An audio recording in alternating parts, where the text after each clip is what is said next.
ABC चौगाई channel में आप सभी विद्यार्थियों का हार्दिक स्वागत है।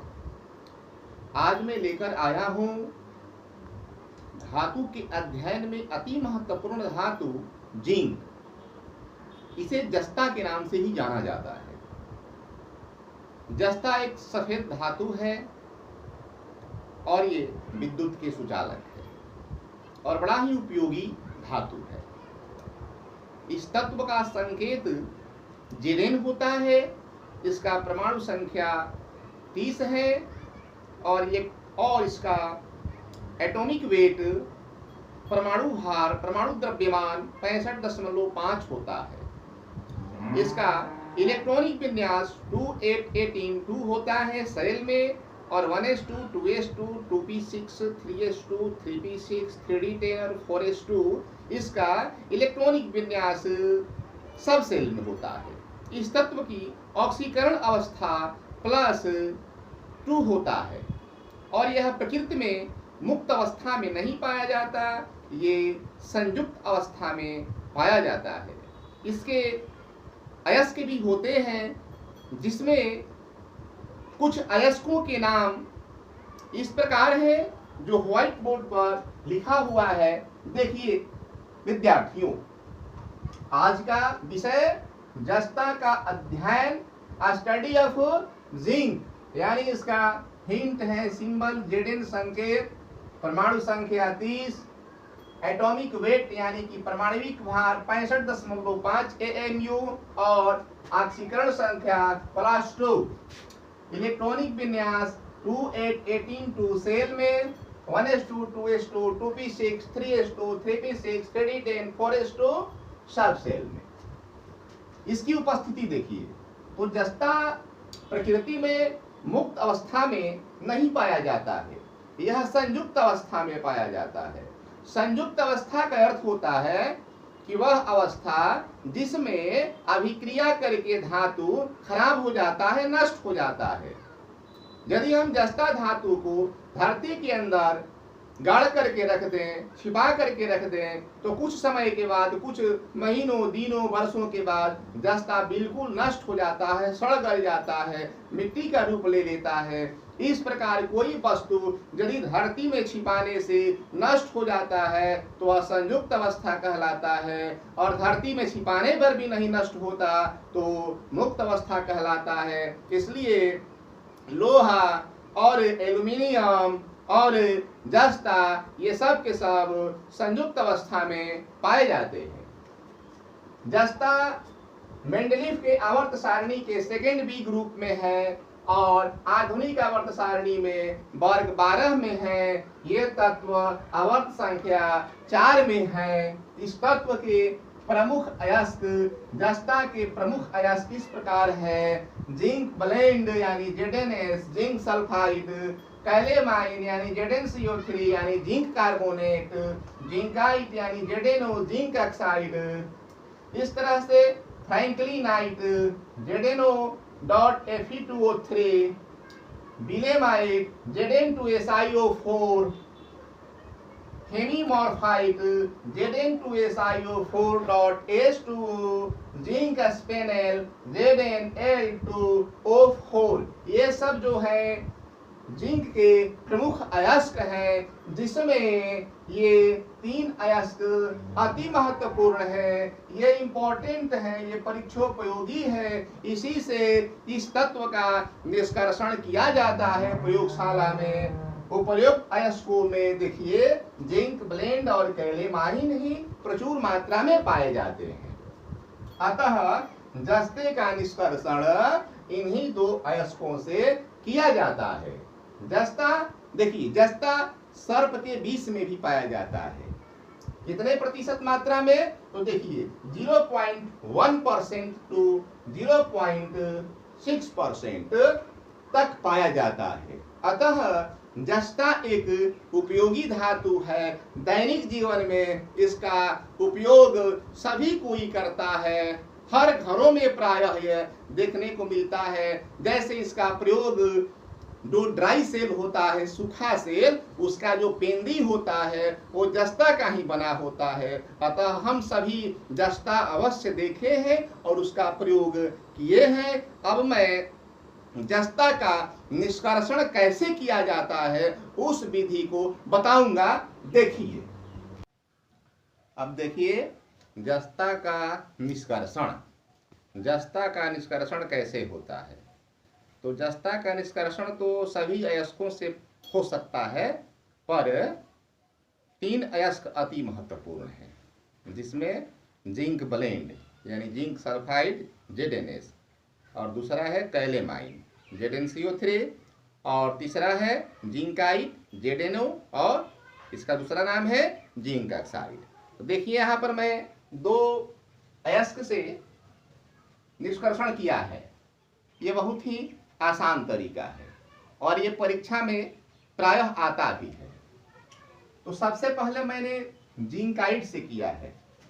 जिंकाइट यानी ZnO। तो इसके लिए क्या करना पड़ता है?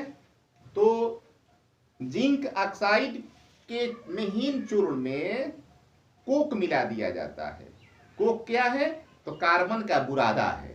उसमें मिला के और उसको क्या करते हैं? तो गरम करते हैं, और यह प्रक्रिया अवकरण प्रक्रिया है।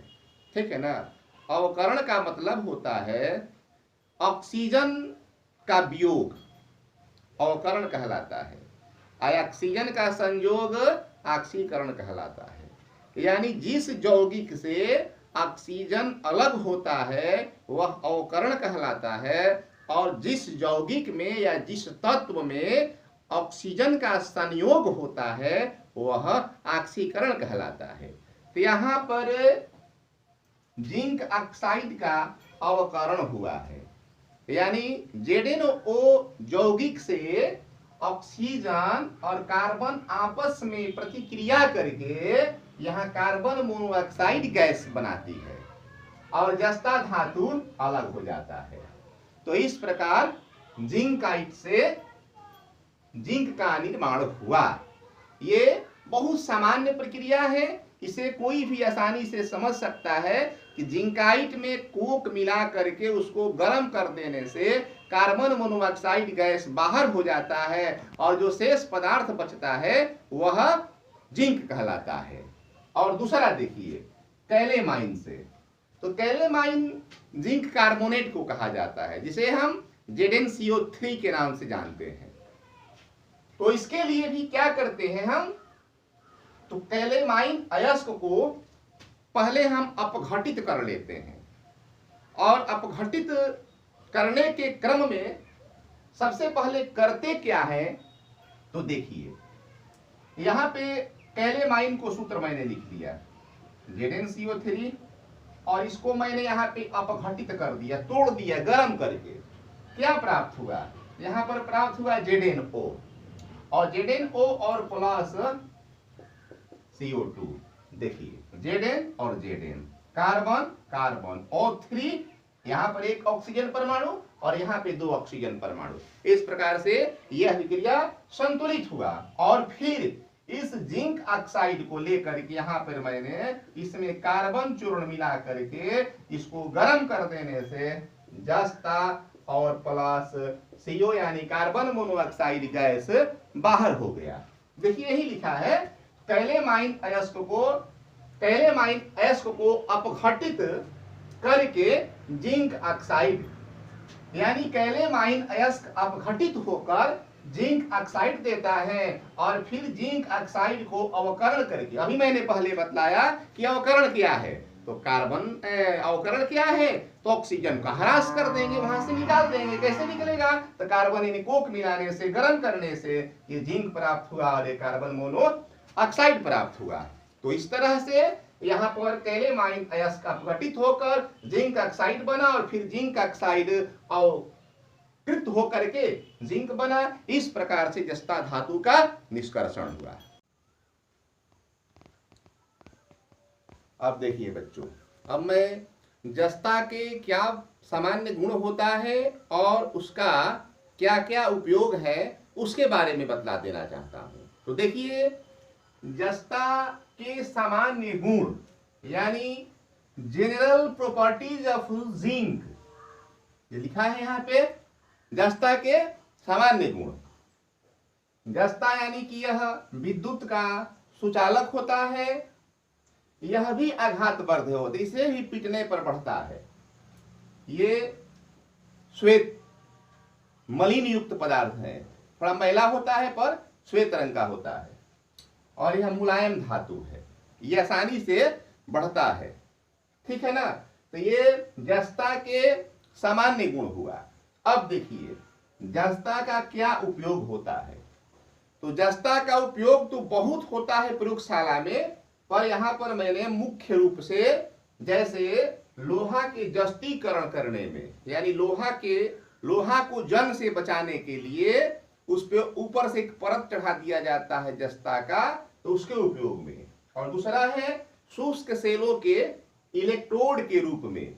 ड्राई सेल जो होता है 1.5 वोल्ट का बैटरी, उसके जो पेंदी में जो सफेद रंग का एक परत होता है, टोपी होता है, नीचे से लगा हुआ होता है, ऊपर से पीतल का होता है, धनायन होता है, जस्ता वाला ऋणायन होता है। इलेक्ट्रोड दो तरह के होते हैं, एक धनात्मक और एक ऋणात्मक, धनोद और ऋणोद। जो ग्रेफाइट के छड़ को जस्ता नीचे से ऋणात्मक की ओर से और ऊपर से पीतल की टोपी धनात्मक रूप में जोड़ता है, उसके उपयोग में। और तीसरा मिश्र धातुओं के निर्माण में, जैसे तांबा का मिश्र धातु जो पहले मैंने बतलाया, उसी तरह से जस्ता के भी मिश्र धातु होते हैं।